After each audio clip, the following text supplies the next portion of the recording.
This podcast is brought to you by Contessa Digital.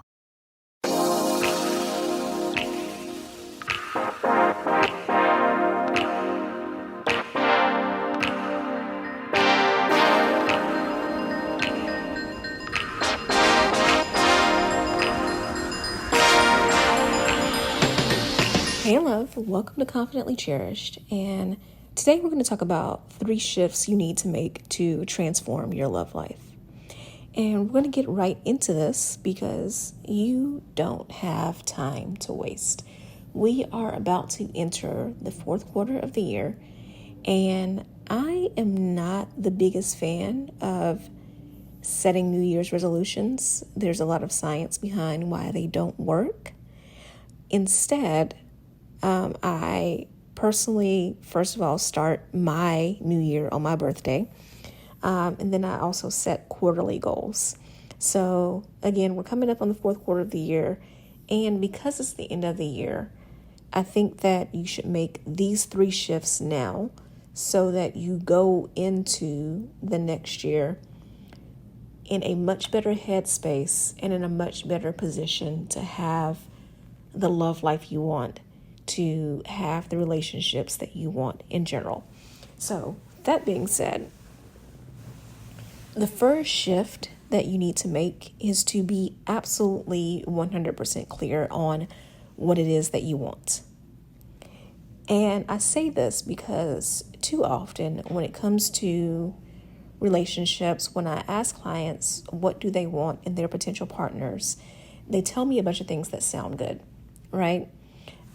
They tell me that they want the behaviors that they saw some man exhibit on TikTok.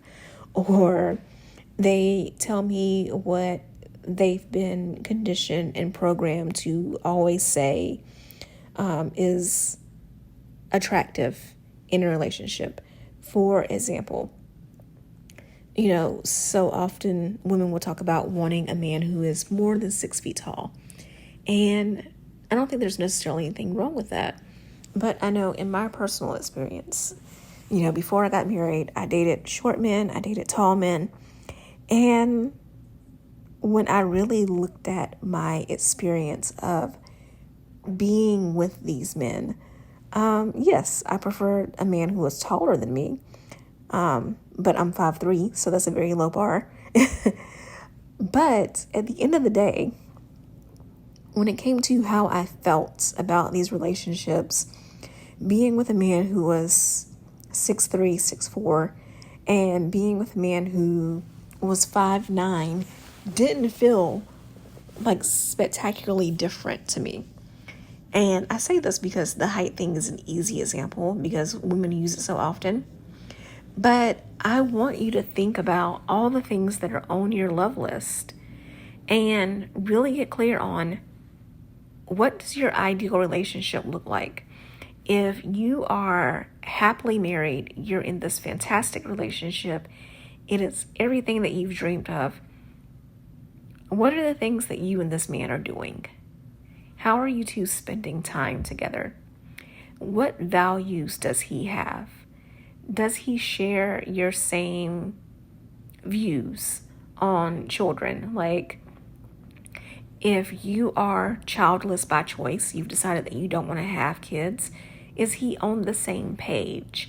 If you decide that you want to have a big family and be like the Duggars, well, maybe not the Duggars because, they're messed up and all the abuse and stuff, but you get the picture. Is he on the same page of having a large family? When you think about how the two of you will spend holidays, what does that look like for you? When you think about the division of labor inside the household and outside the household and how bills are paid, what is your ideal? Get really clear on what those things are and why they are important to you. Not just because you saw it someplace else or in another relationship and it sounded good to you, but how do these things on your love list truly align with your values? So that's number 1.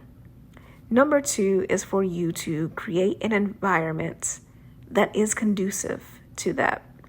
So I have said it once before. I will say it a million times more. If you are constantly following accounts on social media that talk about men are trash, you will continuously bring that reality into your environment. What you focus on magnifies. So the more you think about something, the more you will see it and experience it. So if you want healthy relationships, if you want a healthy romantic relationship, this means that you need to take a look at your other relationships.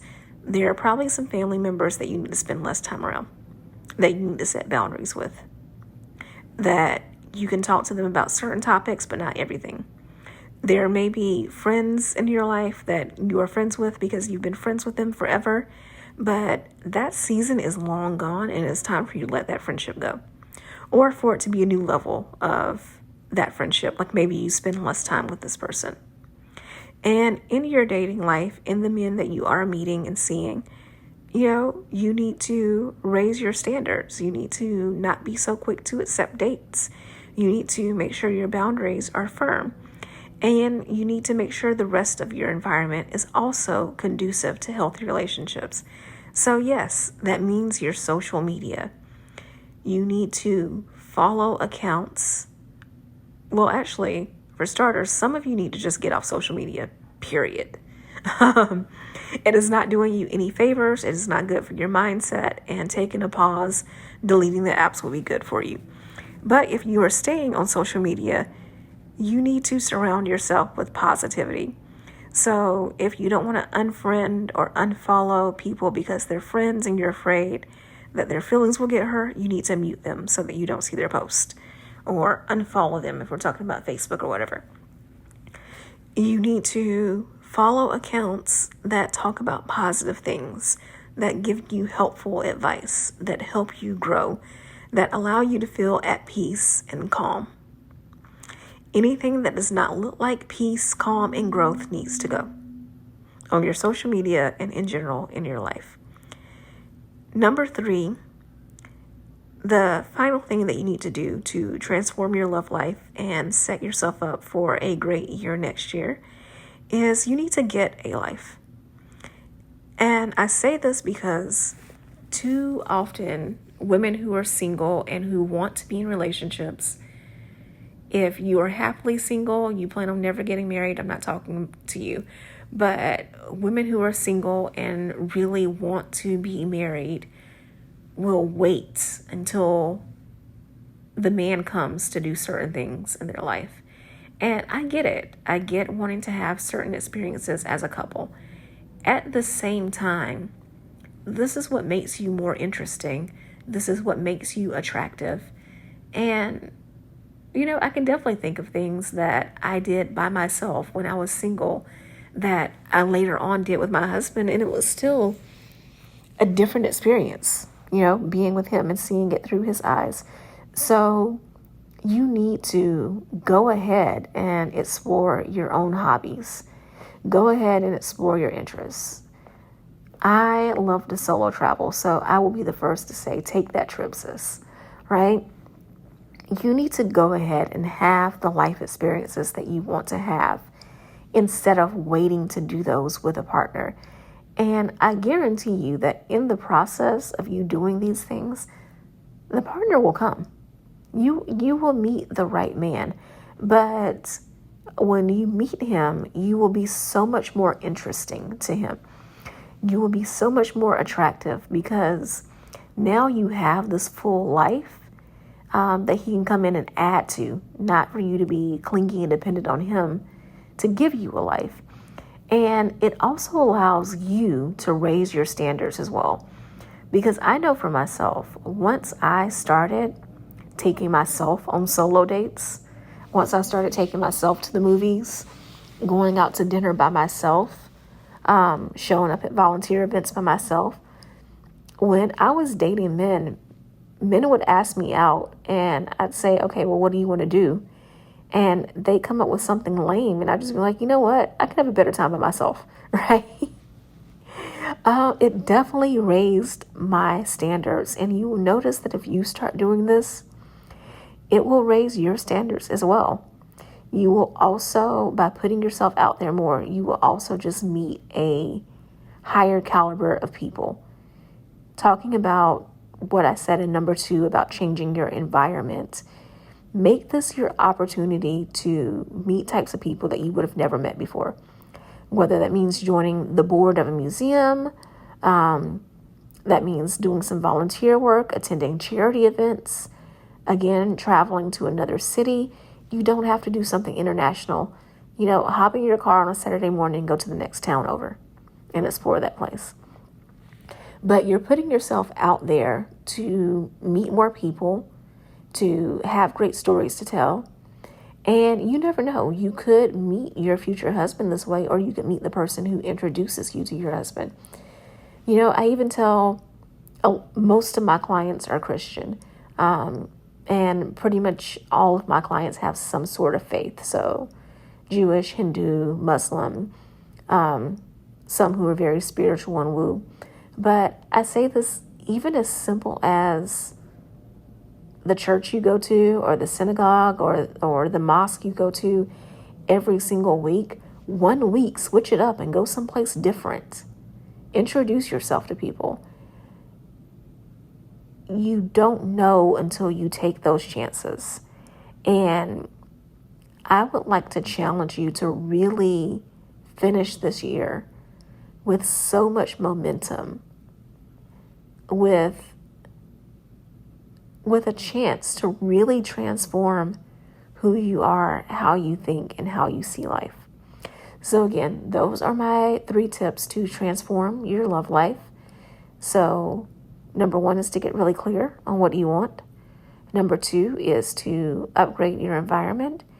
And number 3 is to get out there and get a life.